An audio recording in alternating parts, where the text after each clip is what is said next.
The August sun of 1882 was a merciless sovereign over the high desert of Tonopah Junction, Nevada, turning the atmosphere into a shimmering furnace that distorted the horizon. For Clara Vance, the world had narrowed down to the agonizing rhythm of her own staggering footsteps and the metallic taste of desperation. Dehydration in the Great Basin is not merely a thirst, it is a systemic collapse where the skin loses its elasticity, the tongue swells into a leaden weight, and every breath feels like inhaling heated needles. Clara had traveled from Carson City, a journey that had stripped away her resources and her strength, leaving her a ghost of the woman who had fled the shadows of her uncle's house.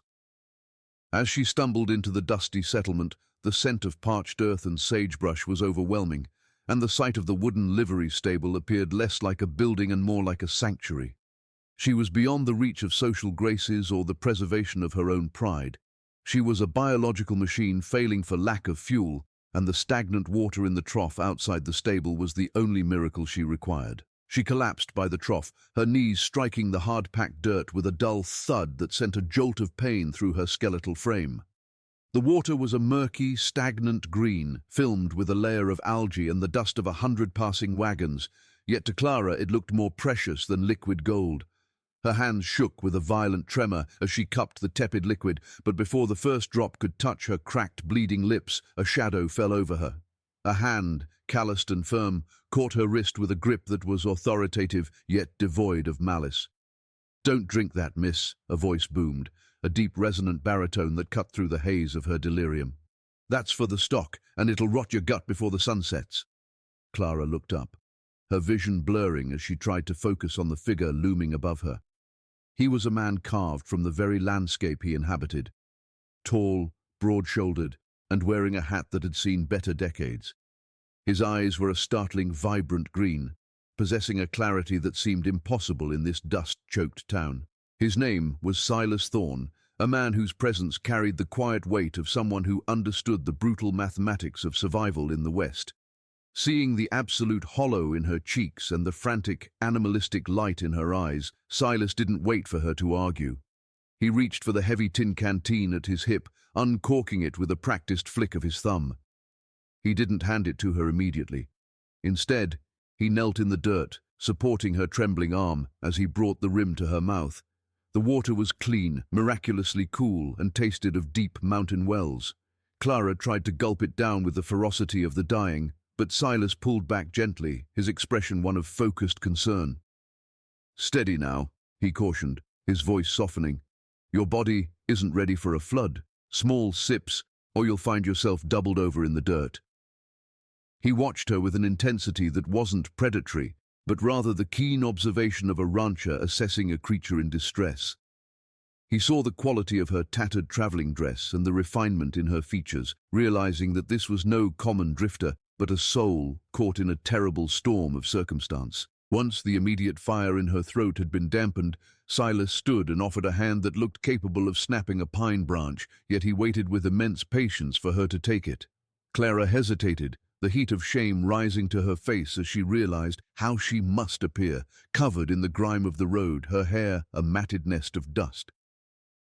I have no means to repay you," she managed to whisper, her voice a fragile rasp. Silas didn't flinch or withdraw. "I didn't ask for a receipt, did I?" he replied, a ghost of a smile touching his lips. With a gentle but irresistible pull, he hoisted her to her feet. Clara's legs felt like wet clay, and she would have collapsed back into the dust if Silas hadn't caught her elbow, steadying her with an easy strength. He began to guide her across the street toward the modest signage of a local eatery, his stride shortened to match her faltering pace. He spoke of his ranch, 5 miles out in the scrub, mentioning it with a quiet pride that suggested it was more than just land. It was his anchor. Inside the restaurant, the air was thick with the smell of fried salt pork and stale coffee, but to Clara, it was the scent of life itself. Silas sat her in a quiet corner, shielded from the curious stares of the few locals present, and ordered a meal of beef stew, potatoes and thick-cut bread without asking for her preference. He knew that in her state, the luxury of choice was a burden she couldn't carry. As she ate, forcing herself to follow his instructions to go slowly, the story of her flight from Carson City spilled out in broken, exhausted fragments. She told him of the fever that had claimed her parents, the cold comfort of her uncle's home, and the escalating darkness of his drinking that had turned her refuge into a prison. She spoke of her desperate dream of reaching San Francisco to find work as a seamstress, only for her meager funds to evaporate at this dusty junction.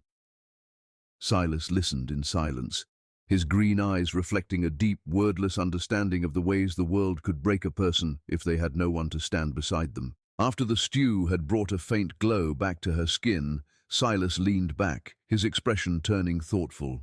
"I have a problem, Miss Vance," he began, his tone pragmatic.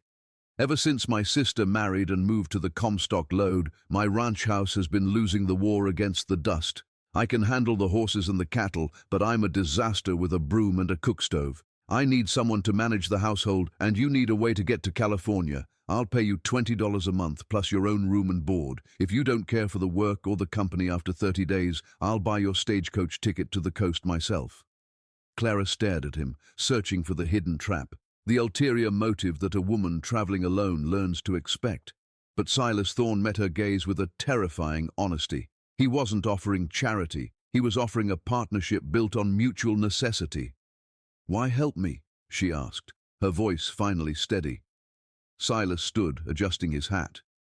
"Because," he said simply, "the world is hard enough without leaving a person to drink from a cattle trough." An hour later, Clara found herself seated on the bench of a sturdy buckboard wagon, her silhouette transformed by a simple blue calico dress and a fresh bonnet Silas had insisted on purchasing from the general store.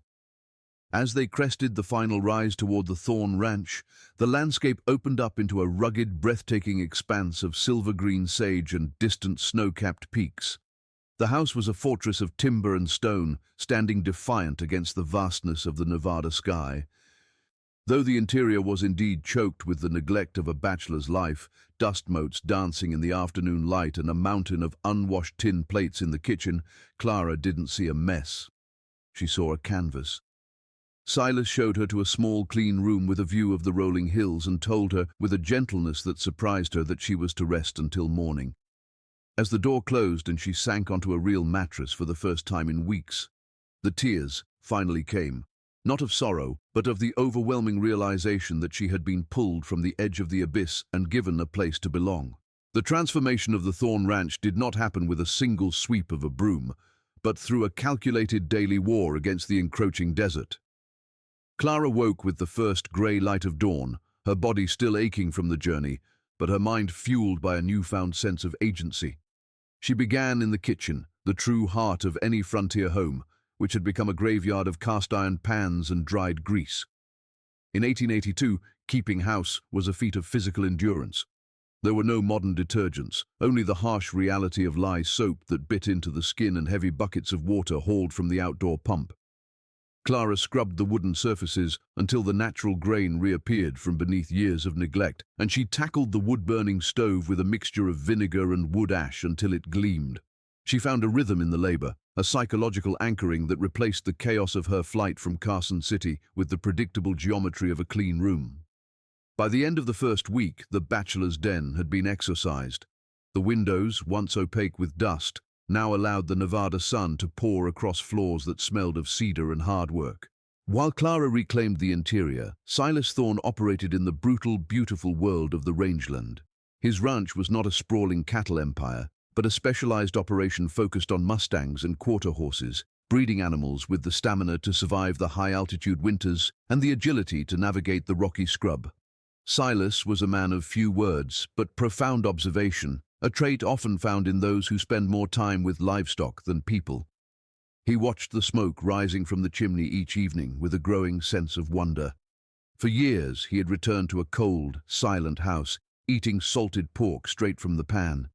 Now he was greeted by the scent of sourdough biscuits, slow-simmered beef stew, and the sharp, clean fragrance of lye.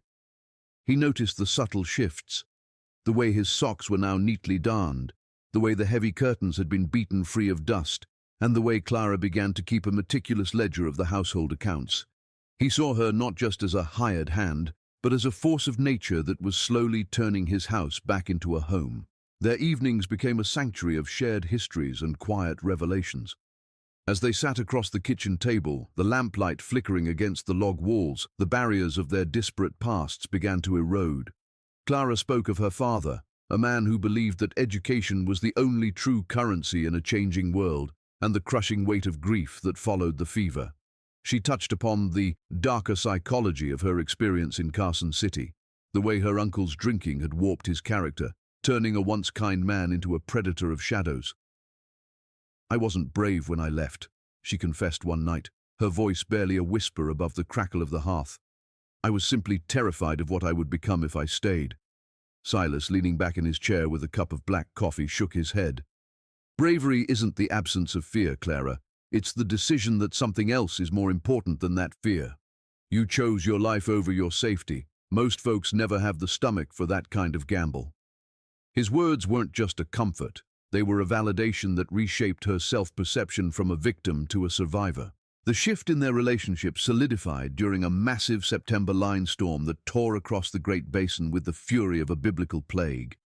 Thunder shook the very foundations of the house, and lightning illuminated the yard in jagged, terrifying bursts of blue-white light. Clara, startled from sleep, found herself in the main room, where Silas stood by the window monitoring the structural integrity of the barn. In the heightened tension of the storm, the social distance between employer and employee vanished. When a particularly violent crack of thunder seemed to split the sky directly overhead, Clara gasped, and Silas instinctively reached out, his large, calloused hand enveloping hers. The contact was electric, far more potent than the lightning outside. For a heartbeat they stood frozen, two solitary souls tethered together in a vast, howling wilderness. In the flash of the storm, Silas looked at her with an intensity that made her heart hammer against her ribs. It wasn't just concern, it was a profound, burgeoning affection that terrified and thrilled her in equal measure. The morning after the storm brought a world that was washed clean, the air crisp with the scent of damp sage and ozone. A subtle but unmistakable change had taken root in their daily interactions. Silas stayed longer at the breakfast table, lingering over his coffee, just to hear Clara talk about the book she had found in his mother's old trunk.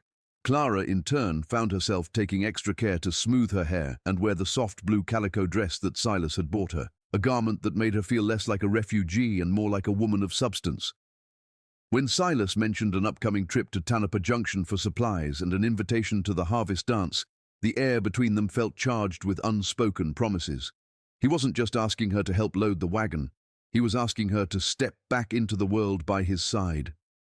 As they prepared for the journey, Clara realized that the month of trial Silas had offered was nearly over, yet the thought of San Francisco felt like a distant, faded dream compared to the vibrant, demanding reality of the Thorn Ranch. The road to Tonopah Junction was a winding ribbon of sun-baked silt and gravel, a journey that usually took 2 hours but felt like a bridge between two entirely different lives. As the buckboard wagon groaned under the weight of empty supply crates, Clara Vance watched the landscape with a mixture of trepidation and curiosity. In 1882, a town like Tonopah Junction was more than just a cluster of buildings.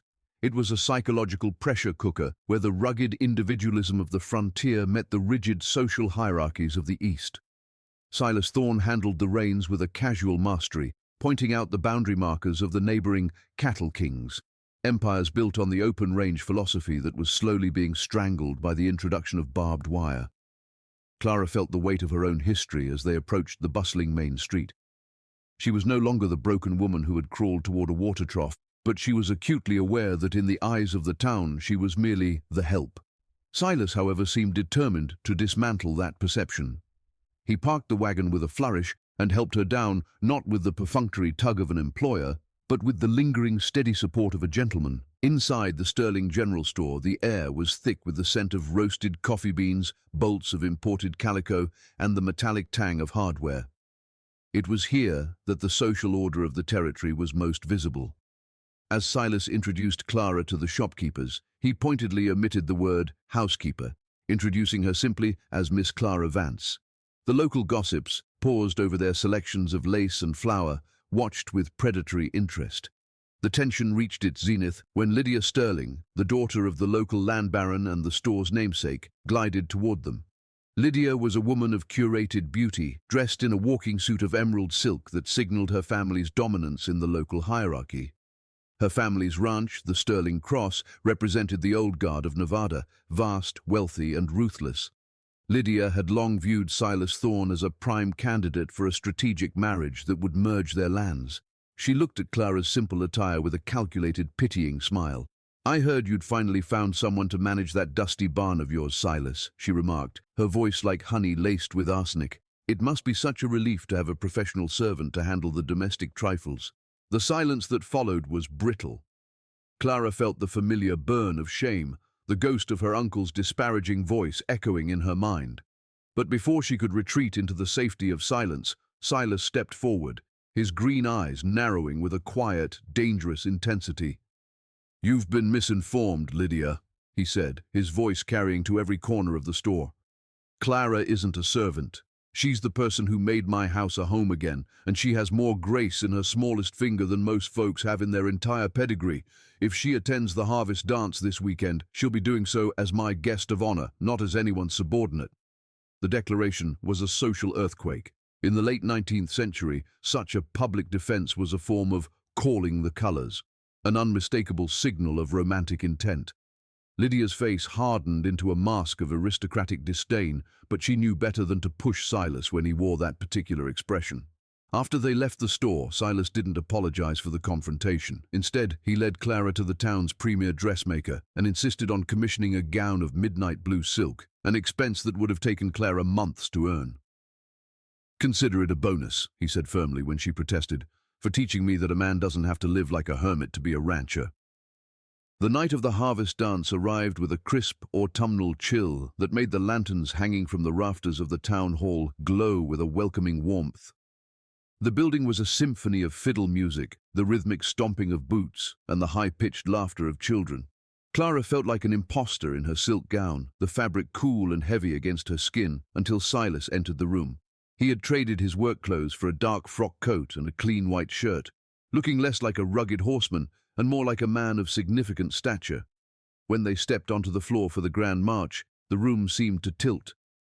Lydia Sterling watched from the sidelines, her emerald eyes simmering with a resentment that suggested the battle for the Thorne land was far from over. But as the fiddle player transitioned into a slower, more melodic waltz, the rest of the world faded into a blur of color and sound.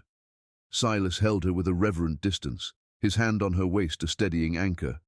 "You look like you belong in a palace, Clara," he whispered, "but I'm selfishly glad you're here in the dust with me." The ride back to the ranch was bathed in the silver light of a harvest moon, the only sound the steady clip-clop of the horses and the distant howl of a coyote. They sat on the porch for a long time after arriving, watching the shadows of the mountains stretch across the valley. The air was thick with the unspoken gravity of what had transpired in town. Silas turned to her, his face half-shadowed by the porch's overhang. "I meant what I said to Lydia, Clara. I'm firing you." Clara's heart plummeted, the old fear of displacement surging back until she saw the flicker of a smile on his lips. "I'm firing you as my housekeeper because I can't bear the thought of you being someone I pay to stay. I've fallen in love with you, with your strength, your mind, and the way you sing when you think I'm too far out in the fields to hear. I'm asking you to stay as my wife. I want to build a legacy here, and I don't want to lay a single stone of it without you." In that moment, the parched earth of Clara's soul finally found its rain. She didn't need San Francisco or a shop of her own. She had found the only territory that truly mattered. "Yes," she whispered, reaching for his hand. "To all of it, Silas. Yes." The marriage of Clara Vance and Silas Thorne in the spring of 1883 was a quiet defiance of the harsh Nevada landscape. They were wed in the same small community church where Clara had once sought refuge from the heat. But this time she walked down the aisle with her head held high, draped in the midnight blue silk that had become a symbol of her transformation. The ceremony was attended by local ranchers who had grown to respect Silas's eye for horseflesh and Clara's steel-willed management of the Thorne estate. Even the Sterlings made a brief, stiff appearance, acknowledging the shift in local power dynamics. For Clara, the vows were not just a social contract, but a grounding ritual that finally silenced the echoes of her traumatic past in Carson City. As they rode back to the ranch under a canopy of budding cottonwoods, the transition from hired housekeeper to partner in the legacy was complete. They weren't just building a business. They were constructing a fortress of shared intent against a world that had tried to break them both. The early years of their union coincided with a pivotal era in Western history, the transition from the open range to fenced, managed ranching. Silas and Clara became early adopters of barbed wire, a controversial technology that allowed them to protect their bloodlines of superior horses from the scrub cattle of the surrounding territories. This period was marked by the brutal Great Die-Up during the winter of 1886-1887, a catastrophic weather event that decimated the livestock of those who still relied on the old ways of grazing. Because Clara had insisted on a meticulous system of hay storage and sheltered corrals, the Thorne Ranch survived while larger empires crumbled. This era taught them the informational value of preparation. They learned the psychology of the land, how to read the behavior of the mountain snowpacks and the drying of the creek beds. Clara became as adept at calculating the nutritional requirements of a winter herd as she was at balancing the ledger, proving that a successful ranch was built on the precision of the mind as much as the strength of the back. As the ranch flourished, the Thorne home evolved from a functional shelter into a sanctuary of burgeoning life. In the summer of 1888, Clara discovered she was carrying their first child, an event that softened Silas's rugged exterior into a state of constant protective vigilance. He spent his evenings in the barn, his hands, usually occupied with rough lariats, carefully sanding the edges of a cradle made from local ponderosa pine. Their son, Elias, was born during a fierce October gale, his first cries joining the howling wind. Seeing Silas hold the infant, his massive frame trembling with a fierce, quiet joy, Clara realized that they had successfully broken the cycle of their own shattered childhoods. They were no longer refugees of fever or alcoholism, they were the progenitors of a new history. Silas proved to be a father of immense patience, teaching Elias the language of horses before the boy could even form full sentences, instilling in him the quiet strength that had defined the Thorne line for generations. The domestic sphere also underwent a transformation as Clara introduced elements of refinement that were rare in the high desert. She utilized her knowledge of botany to cultivate a small but resilient flower garden, using grey water from the kitchen to sustain roses and lavender against the arid soil. This wasn't merely for aesthetics, it was a psychological necessity, a way to assert that beauty could thrive in a place designed for survival. By 1892, their second child, Emma, had arrived, a girl who inherited her father's striking green eyes and her mother's relentless determination. The house was now filled with the chaotic, beautiful sounds of a growing family, the clatter of toy wagons, the smell of baking bread, and the nightly ritual of Silas reading aloud by the fireplace. Clara managed the household with the same strategic precision she had used to save the ranch during the Great Die-Up, ensuring that their children understood the value of education, hard work, and, most importantly, the profound kindness that had once saved their mother's life. By the turn of the century, the Thorne Ranch had become a landmark of Nevada's horse country. They had expanded their operations to include a specialized breeding program for cavalry mounts, a lucrative niche that provided the financial stability to send Elias to a university in the East and to provide Emma with every opportunity for independence. The relationship between Silas and Clara had matured into a deep, wordless synchronicity. They could communicate a wealth of strategy or affection with a single glance across the dinner table. They had navigated the lean years of drought and the gold years of abundance with the same unwavering partnership. As they watched the sunset from their wraparound porch, a structure Silas had built to give Clara a view of the mountains she loved, they knew they had achieved the impossible. They had taken the murky water of their beginnings and distilled it into a life of clarity, purpose, and enduring love.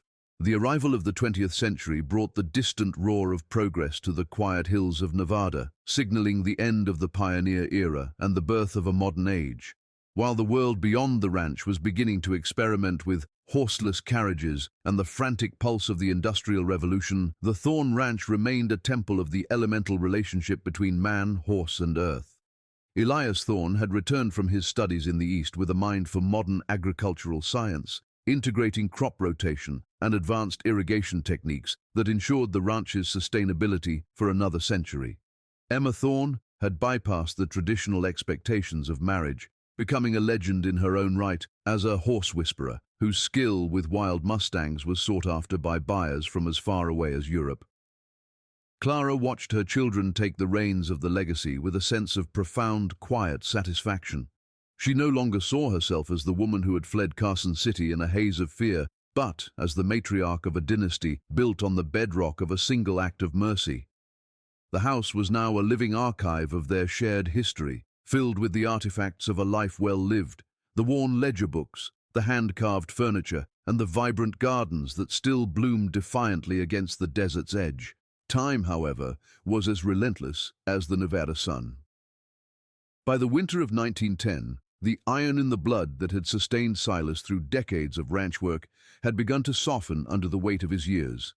A fall from a skittish colt during the great die-up years earlier had left him with a permanent, heavy limp that heralded the onset of damp winters in his bones. His dark hair had surrendered entirely to a shock of silver, and the lines around his vibrant green eyes were now deep canyons carved by years of squinting into the horizon. Clara, too, felt the weight of the decades. Her hands, once capable of scrubbing the grime of a bachelor's life into oblivion, were now gnarled by the onset of arthritis. Yet, as their physical strength waned, their emotional intimacy only deepened into a state of profound, wordless resonance. They moved through the house with a practiced synchronicity, a dance of two souls who had become so intertwined that they could no longer distinguish where one ended and the other began. Silas still watched Clara with the same reverence he had shown during that first thunderstorm, his gaze a silent testament to the fact that to him she would always be the woman in the blue calico dress who had brought light back into his solitary world. On a balmy evening in the summer of 1913, the entire Thorne family gathered on the expansive wraparound porch to celebrate 30 years of union. The air was thick with the scent of roasted meat and the jubilant laughter of grandchildren who saw Silas and Clara not as the survivors they were, but as the immutable pillars of their universe. As the stars began to pierce the velvet expanse of the high desert sky, Silas took Clara's hand, his grip still firm despite the years. "Do you ever look back, Clara?" he asked, his voice now a weathered rasp that still carried the warmth of the valley. "Do you ever wonder what would have happened if you'd made it to San Francisco? If you'd spent your life in a shop with silk and thread instead of dust and leather?" Clara looked at the sprawling ranch, the horses grazing in the silver moonlight, and the vibrant, healthy family that was their greatest creation. "I never look back with regret, Silas," she replied, her voice steady and full of grace. "The road to the coast was a flight from a nightmare, but the road to this ranch was a journey toward a home. You didn't just save my life at that cattle trough, you gave me a reason to have lived it." The true informational value of their story lay in the realization that survival is never a solitary act, but a collaborative architecture of the spirit. As they sat together, Silas shared a confession he had held in his heart for decades. "Folks think I saved you that day, Clara. They see a man helping a woman in the dirt and they call it charity. But the truth is, I was a ghost before you arrived. I was working the land, but I wasn't living on it. I was just an engine of chore and routine, losing my soul to the silence of this house. When I caught your wrist and stopped you from drinking that stagnant water, I wasn't just saving a stranger. I was reaching for my own salvation. You brought the humanity back to the Thorne name. You turned a business into a family." The realization hung between them like a benediction. In the late-night stillness of the Nevada range, they acknowledged the central truth of their epic. They were two halves of a broken whole that had found the alchemy to become something indestructible. The legacy they were leaving behind wasn't just the thousands of acres or the superior bloodlines of their horses. It was the proof that a single moment of authentic concern could alter the trajectory of generations. As the final chapter of their lives approached, there was no fear, only a sense of completion. Clara and Silas had walked the long, hard road of the frontier and had seen it transformed by their own hands. They had endured the dark psychology of their origins and replaced it with a philosophy of resilient hope. On their final Sunday dinner together, surrounded by the noise and vitality of 3 generations, Clara looked at Silas and saw the young man with the weather-beaten hat still visible beneath the silver of age. The story that had begun with the taste of murky water and the heat of a desert sun ended in a sanctuary of love and purpose. They had taken the parched earth of their circumstances and cultivated a life that would be remembered long after their names were etched into the stone of the family plot.